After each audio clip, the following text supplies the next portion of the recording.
નમસ્કાર મિત્રો, આપણે ધોરણ 10 નો ચેપ્ટર નંબર 2 નો એક ટોપિક સમજી રહ્યા છે કે એસિડ અને બેઝમાં શું સમાનતા હોય છે. આપણે એ જોઈએ છે, અહીં દર્શાવેલું છે તમારી સામે કે what do all acid and basis have in common. શું સમાનતા છે? તો તમારી સામે એક શબ્દો લખેલા છે જે એના જવાબો છે, જે એના આન્સર છે. અને એ આ ટોપિક પૂરો થઈ જાય છે. આપણે આ એક એક શબ્દને ટોપિક વાઇઝ સમજીશું. ઓકે, તો નજર બનાવેલી રાખશો, ધ્યાન રાખજો. તમારી માટે ટોપિક ઇઝી બનાવેલો છે. તમારે આ જ રીતે યાદ રાખવાનો કે ટોપિક માં શું શું આવે છે, શબ્દોને બસ ખાલી સમજવાના છે. શું સમાનતા છે, તમે એક એક ટોપિકને જે સ્ટેપ બાય સ્ટેપ છે સમજશો તો એસિડ બેઝ અને ક્ષારનો જે આ ટોપિક છે સરળતાથી સમજાઈ જશે. ઓકે, મેઇન કન્સેપ્ટ શું છે ભાઈ ખબર છે, તમને એનો મર્મ ખબર હોવી જોઈએ. શું સમાનતા છે તો આપણે જોઈ શકીએ છીએ. ન્યુટ્રલાઇઝેશન રિએક્શનની બાબતમાં સમાનતા છે. Salt plus water. કન્ડક્ટિવિટી એટલે ઇલેક્ટ્રિસિટી પસાર થઈ શકે છે. ઇલેક્ટ્રોલાઇટ આયનો છે તો ઇલેક્ટ્રોલાઇટ્સ અને H+ આયન અને OH- આયન. કલર લિટમસ પેપરનો કલર ચેન્જ કરી શકે છે. આ બધું જ સમાનતા છે. ઓર્ગેનિક અને ઇનઓર્ગેનિકની બાબતમાં બંને અલગ હોઈ શકે છે. એટલે આ તમે ટોપિકને છોડી શકો છો. આપણે સમજવાનું ન્યુટ્રલાઇઝેશન રિએક્શન એટલે શું, conducting electricity, electrolytes, H+ ion, OH- ion, change of litmus paper. આ બાબતમાં શું છે તો સમાન છે, તમે જોઈ શકો છો. હવે સમજીએ ટોપિક વાઇઝ, કન્સેપ્ટ વાઇઝ. તમને બહુ સરળતાથી મેં તમને સમજાવેલું છે, સમજતા જઈએ.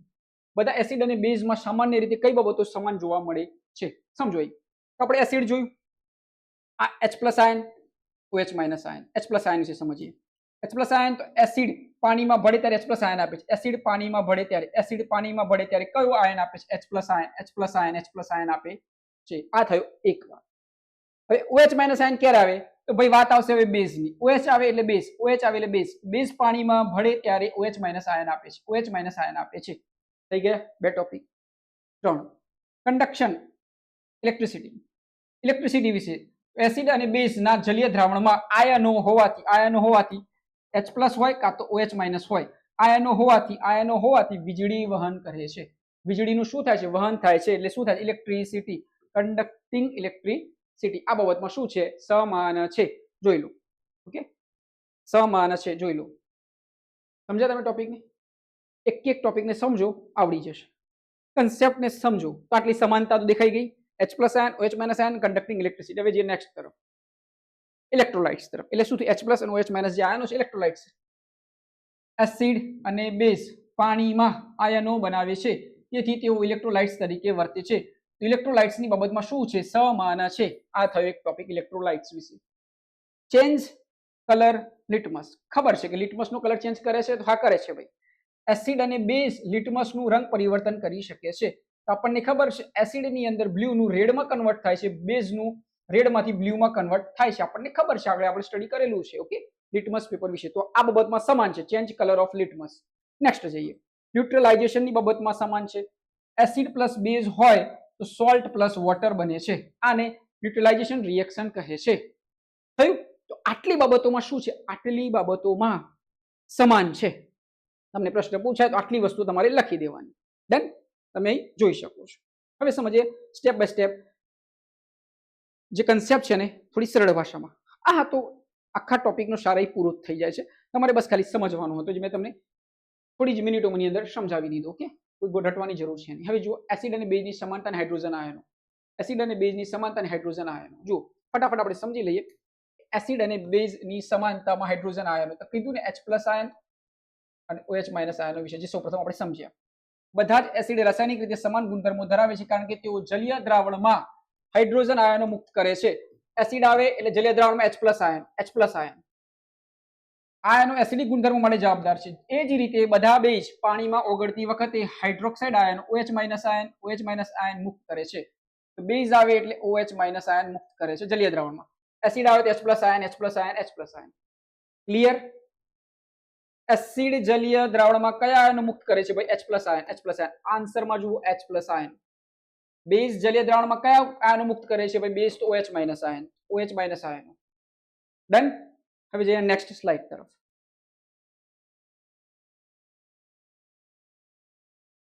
વિદ્યુત વાહકતા અને આયનો. વિદ્યુત વાહકતા અને આયનો. જુઓ વાત થઈ હતી ઇલેક્ટ્રિક કન્ડક્ટિંગની. તો જ્યારે એસિડિક કે બેઝિકને પાણીમાં ઓગાળવામાં આવે છે ત્યારે આયનોમાં વિભાજિત થાય છે. કાં તો H+ હોઈ શકે છે, કાં તો OH- હોઈ શકે છે. ત્યાં આ આયનોની ગતિશીલતાને કારણે દ્રાવણમાંથી વિદ્યુત પ્રવાહ પસાર થઈ શકે છે. વિદ્યુત પ્રવાહ પસાર થઈ શકે છે. આયનોની ગતિશીલતાને કારણે અંદર ફરતા હોય છે, એમની ગતિશીલતાને કારણે કરંટ પસાર થઈ શકે છે. આ પ્રક્રિયા દર્શાવે છે કે એસિડ અને બેઝ બંને વિદ્યુતના સુવાહક છે. પસાર થાય તો શું થાય? સુવાહક, નહીં તો અવાહક હોય, પણ સુવાહક છે. એસિડિક દ્રાવણમાં વિદ્યુતનું વહન શા માટે કરે છે? તો આયનોની ગતિશીલતાને કારણે. ઓપ્શન જોઈ લેવાનું, આયનોની ગતિશીલતાને કારણે. નીચેનામાંથી કયું દ્રાવણ વિદ્યુતનું વહન કરશે? તો આપણે યાદ રાખવાનું, કાં તો એસિડ હોઈ શકે, કાં તો બેઝ હોઈ શકે. ઓપ્શનની અંદર જુઓ તો ગ્લુકોઝનું દ્રાવણ, આલ્કોહોલનું દ્રાવણ, હાઇડ્રોક્લોરિક એસિડનું દ્રાવણ કે શુદ્ધ પાણી. તો આપણે યાદ રાખવાનું કે હાઇડ્રોક્લોરિક એસિડનું દ્રાવણ જે HCl કહીએ છીએ એસિડિક છે. આ તો બીજો કન્સેપ્ટ વિદ્યુત વાહકતા અને આયનો વિશે. સમજાય છે ને તમને? ઇઝી રીતે સમજાવેલું છે, બસ ખાલી કન્સેપ્ટને ઉતારો. પાણીની ભૂમિકા અને આયનીકરણ જુઓ. શુષ્ક HCl વાયુ લિટમસ પેપર ઉપર અસર કરતું નથી. જોઈએ છે શુષ્ક, એ પછી સમજીએ. કન્સેપ્ટ આગળ સમજો. કારણ કે તેમાં પાણીનો ભાવ હોય છે. શુષ્ક એટલે પાણીનો ભાવ, જેથી H+ આયનો મુક્ત થતા નથી. શુષ્ક છે એટલે શું છે? અસર કરતું, કારણ કે પાણીનો અભાવ છે. એટલે પાણીનો ભાવ છે એટલે શું? H+ આયનો મુક્ત થતા નથી. પાણીની હાજરીમાં જ એસિડ અને બેઝ આયનીકરણ પામે છે. આ હતો મેઇન કન્સેપ્ટ. પાણીની હાજરીમાં જ એસિડ અને બેઝનું આયનીકરણ પામે છે. તેથી પાણી એસિડ અને બેઝના ગુણધર્મો દર્શાવવા માટે ખૂબ જ મહત્વનું છે. તો શું જરૂરી છે ભાઈ? પાણી. અહીં શું લખ્યું છે? પાણીની ભૂમિકા. પાણીની ભૂમિકા અને આયનીકરણ. પાણીની ભૂમિકા એટલી જ મહત્વની છે, તો જ એસિડ અને બેઝના ગુણધર્મો દર્શાવવા માટે ખૂબ જ મહત્વપૂર્ણ છે. સમજો.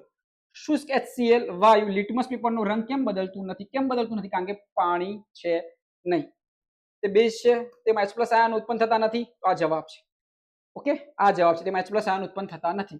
કારણ કે શુષ્ક HCl વાયુ લિટમસ પેપર ઉપર અસર કરતા નથી, કારણ કે તેમાં પાણીનો અભાવ છે. શેનો અભાવ છે?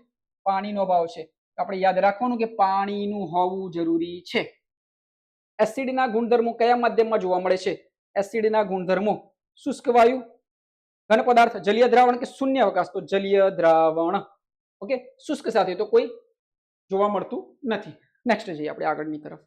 સમજો, ઈઝી છે, ઈઝી રીતે સમજાવેલું છે. બસ ખાલી તમે કન્સેપ્ટને યાદ રાખજો, વારે ઘડીએ રટજો. કન્સેપ્ચ્યુઅલ બેઝ પર છે.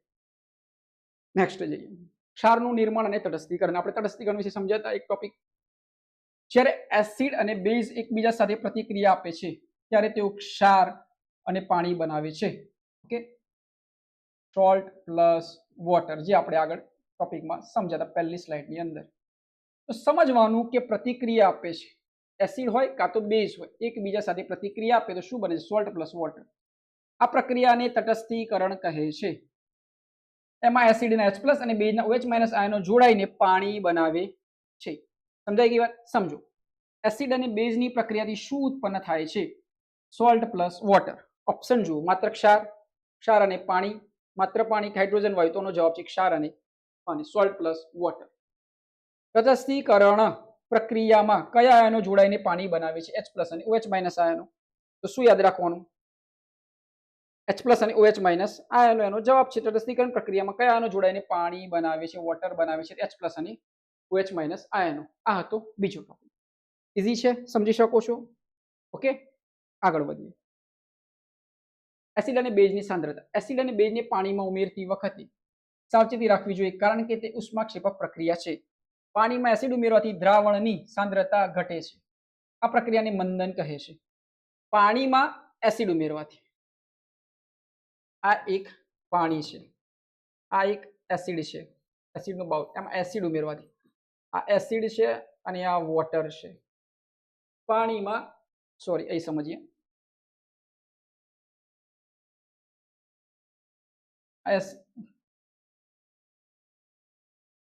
આ એસિડ છે, આ વોટર છે. પાણીમાં એસિડ ઉમેરવાથી, પાણીમાં એસિડ ઉમેરવાથી દ્રાવણની સાંદ્રતા ઘટે છે. આ પ્રક્રિયાને મંદન કહે છે. ઘટે છે એટલે મંદન કહે છે. સાંદ્ર એસિડને, સાંદ્ર એટલે વધારે, ઉત્તેજિત. મંદ કરવાની સાચી રીત કઈ છે? તો શું કરવાનું? મંદન કહે છે. તો આપણે શું કરવું પડે? પાણીમાં શું ઉમેરવું પડે? એસિડ ઉમેરવું પડે. પાણીમાં શું ઉમેરવું પડે? પાણીમાં એસિડ ઉમેરવાથી, પાણીમાં એસિડ ઉમેરવાથી દ્રાવણની સાંદ્રતા ઘટે છે. તો પાણીમાં શું ઉમેરવાનું? એસિડ ઉમેરવાનું. પ્રશ્ન જુઓ. સાંદ્ર એસિડને મંદ કરવાની સાચી રીત કઈ છે? તો પાણીમાં એસિડ ને ઉમેરવું. ઓકે, પાણીમાં એસિડ ને ઉમેરવું. એસિડમાં પાણી નહીં, પાણીમાં એસિડને ઉમેરવું, પાણીમાં એસિડને ઉમેરવું. આ હતો કન્સેપ્ટ મંદ કરવાનો. મંદન પ્રક્રિયા દરમિયાન શું થાય છે? તો ભાઈ શું થાય છે? પ્રતિ એકમ કદમાં આયનોની સાંદ્રતા ઘટે છે, પ્રતિ એકમ કદમાં આયનોની સાંદ્રતા વધે છે, તાપમાનમાં ઘટાડો થાય છે કે રંગ બદલાતો નથી. અહીં શું લખ્યું છે? મંદન ઘટે છે, મંદન કરે છે. યાદ રાખવાનું, ઘટે છે, મંદન થાય છે. શું થાય છે? મંદન થાય છે. ઓકે, આ તો બીજો કન્સેપ્ટ. આ આપણે સ્ટડી કર્યું H+ ion, OH- ion, conducting electricity, electrolytes change colour litmus કરે છે અને ન્યુટ્રલાઇઝેશન રિએક્શન આપે છે. એસિડ પ્લસ બેઝ પ્રક્રિયા કરીને સોલ્ટ પ્લસ વોટર બનાવે છે.